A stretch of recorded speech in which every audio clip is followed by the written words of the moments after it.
Hello everybody, my name is KingStix, and in this video I'm going to be showing you how to boost as a support. Granted, you're not going to be solo carrying, you are going to be primarily duo carrying with your jungler, whether that be a Master Yi or a Twitch. In this case, we are going to be using a Twitch jungle. I am on the Janna right now. I started W because that's the best spell you can start since Twitch is going to be ganking your lane very early on. Since Twitch's red buff was on top side, I need to be careful not to spook the Tryndamere. Watch how I don't walk directly at him, I'm just acting like I'm walking the lane and he tries to cut me off. Whenever he does this, I hit him with my slow and an auto attack, and Twitch is already behind him at this point, so even if he did start running, it would be too late for him. The key is not to spook them. If I had ran straight at Tryndamere and attacked him, he would have most likely started to run, and then Twitch would have never been able to get in position. Try to wait until your Twitch is in position. That way when you do attack them, even if they do start to run, it won't matter. Twitch just took their blue because we saw Olaf go to our blue. It doesn't look like he got it though. Twitch is going to get behind the Tryndamere. At this point, I'm going to go attack him, hit him with my slow, and Tryndamere's fucked. Even though he did flash, he lost pretty much everything. He either has to leave lane and lose a bunch of CS or just sit there and wait. We already had a bigger wave forming, so me and Twitch both want to push it in to force Tryndamere off the wave or to potentially kill him under turret. Whenever we dive him, notice how I am the first one to take aggro. Twitch does more damage than me, so I want him to be under the turret as long as possible, auto attacking. So by me taking first aggro and then having to back out, it allows Twitch to stay for as long as possible to auto attack the Tryndamere.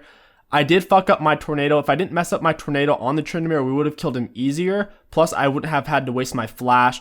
Twitch was about to die there, so I did use my heal. Whenever you are playing Janna in the top lane, your summoner options are either heal or exhaust. I typically like to go with heal because I feel like it gives you more peeling power. Olaf flash Qs. At this point, I'm going to set up my tornado right on top of myself, moving on to him. So I auto attack tornado, knocking him up. At this point, he should have ran, but he didn't. I then hit him with the slow, kite him around a little bit, auto attack, and then shield the Twitch.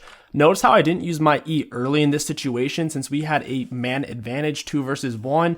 I wanted to kind of bait the Olaf, so I let him get all the way to Twitch before I used my shield, because if I had used my shield initially, he might have just ran sooner and gotten away. Before me and Twitch back, we pushed in the wave. That way we could back without losing minions on our turret, also to try to force Tryndamere to lose some minions. Whenever you are pushing the wave with Twitch or Master Yi, try to let them get as many last hits as possible. You want them to really be getting the gold. At this point, I said Twitch come top. There's a big wave building, so he is moving towards top right now. So I want to get Tryndamere low on health, so I'm hitting with my Zephyr, canceling his dash with my Q. Notice how I wait to use my tornado until after Tryndamere starts his dash. That way I can cancel it. Because if I just stand there and charge my tornado, Tryndamere can wait till it's over and then go in on me. I'm doing my best to trade with him, getting him low, but also try not to spook him. So here when Twitch is coming in, I back off a little bit. So I don't want to say, hey Tryndamere, we're going to kill you. So I back off, I let Twitch get behind him, and now I go in. Once Twitch is behind him, I land slow, throw out my tornado, and we pick up another easy kill. Now since Twitch is here, he can pick up this massive wave,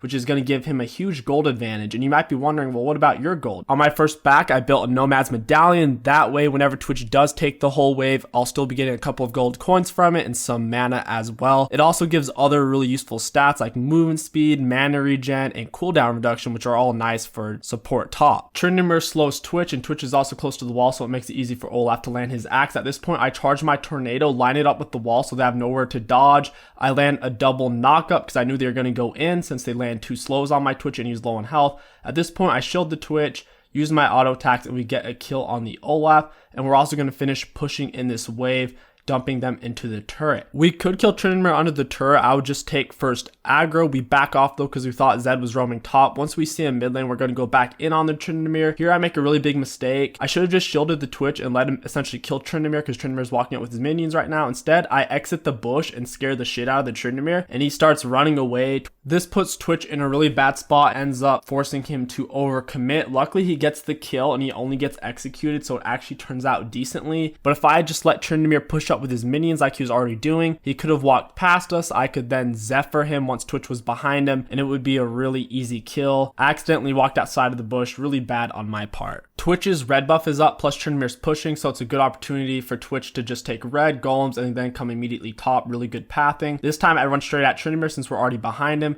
Twitch gets in a good position. With the Tryndamere dash and flash, he nearly gets away. He overestimates how strong he is, and the Twitch burn on his red buff and poison does finish him off. So Tryndamere dies with ult there. Pretty bad on his part. Now that he's dead, we want to shove in the wave so he loses minions. And since none of our turrets are almost dead, we're not worried about the enemy team getting first turret, so we don't have to force his first turret too early. We come over here, break his pink ward, and watch. I ward over the wall after his minion wave passes. That way his minion wave can't see it. Plus, I lay it out of the range of both of his turrets. He has no idea we're waiting and watching for him. Right when our ward sees him, Twitch goes invisible to cut him off. I wait, and then once Tryndamere passes by us, then we attack him. I throw a Zifra at him, and then I flash knock him out with Tornado. Since he had already used his dash and I knew his flash was down from earlier, and his ultimate was also down from earlier, by me flashing using my Tornado to secure the kill was 100% worth. After killing Tryndamere, we want to take this wave. It's going to give Twitch even more gold, plus it's going to allow our minions to crash into his turret. While we wait for Tryndamere to come back, we're going to take their wolves,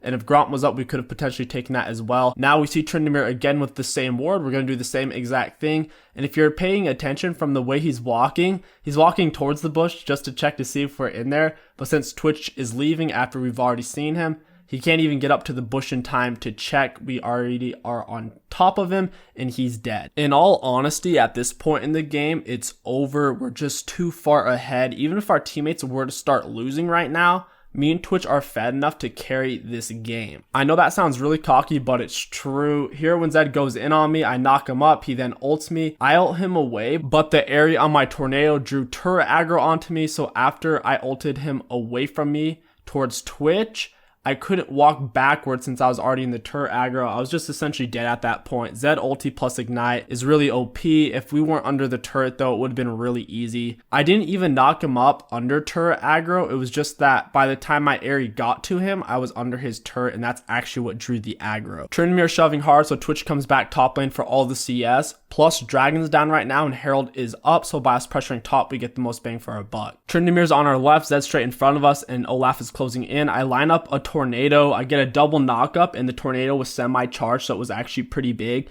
I can't quite save Twitch because I don't have flash up, and the way he kited kind of put him away from me there.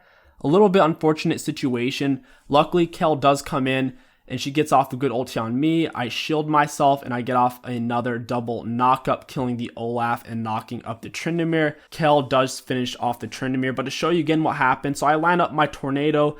They go in on the Twitch. I time it perfectly to knock Zed pretty much right as he comes out of his ult right there, and also knock up the Tryndamere as well. Twitch keeps kiting away from me while they're knocked up, so I can't get close enough to get my ult on him. So if I were to ult at that point, I would have basically just pushed the enemies into him. The only way he could have survived in that fight is if I had flash or if he kited towards me when I landed the knockup, but that's just kind of woulda, coulda, shoulda. I called out for Twitch to come to the enemy's red buff, and he's on his way right now. There's no reason to get ours if theirs is up. We have more power than they do. We're all waiting in the bush. Unlucky for the enemy team, they happen to walk into it and we get a double kill. It was actually really predictable. The enemy team is behind. They're trying to get as many resources as possible. So if their red buff just came up and if we're waiting in the bush, we're most likely going to get a kill.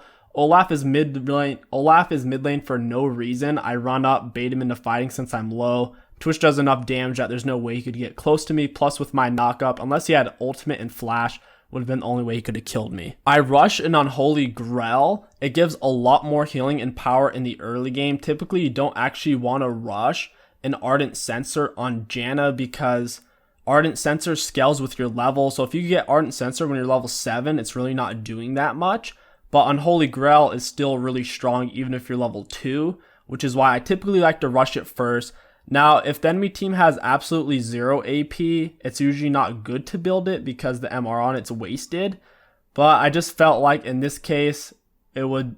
I felt like in this case, since the enemy team had so much dive with the Olaf and Zed, that my Twitch was really going to need that extra healing. Now, if the enemy team doesn't have any dive and they're really low damage, you can rush an Ardent Sensor and get away with it, but typically it's best to get its second item if you are playing support in the mid lane or top lane. There's another huge wave forming in the top lane, so I tell my Twitch to work his way over here. I tell him to get his Raptors, his red, and then come top. It looks like he's doing just that. He goes for Raptors, I pull his red to him, and now we're going to run straight top because it's pretty much already on the turret. He just got like 4 or 5 waves of gold, and I got a couple of gold coins myself from my support item that I built. So this is actually working out really well right now. We're waiting for Tryndamere to step up and hit a minion. He finally does. Twitch goes in. I put a shield on him.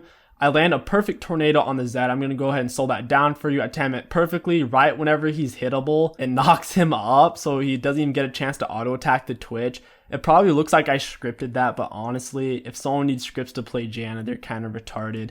Caitlyn and Olaf step up to try to clear the wave. Twitch ultimates, but then backpedals because he thought he was going to die for some reason. We pick off the Morgana and we start taking down the turret. I use my ultimate to get my Twitch back to full health. It also gave all my teammates Ardent Sensor, so we took down the turret and inhibitor even faster. Now we're going to take down the mid turret and inhibitor, and the enemies are getting crumbled in. I don't really know why they're not surrendering right now. There's really nothing they can do. We have more than 4 times their kills, and they've only taken one of our turrets. Morgana steps up a little bit too far, and we pick her off. The rest of the enemies are doing their best to stay alive and clear minions, but it's just not working out for them. Twitch finally lays his Rift Herald. I think he forgot he had it, so during this whole time he's just holding on to it. And that is how you boost as a support player. It's really not that hard. There's just a few fundamentals you need to look for, and if you watch this whole video, you should really understand the concept of it. If you need to look at the items or the runes, I'll put that in the very beginning of the video, like in the first 8 seconds, so just go ahead and look for that. If you enjoyed this video and want to support the channel, don't forget to like, comment, and subscribe. It really does help me out a lot. My name is KingStix. Thank you for watching, and I'll catch you guys next time. Yeah.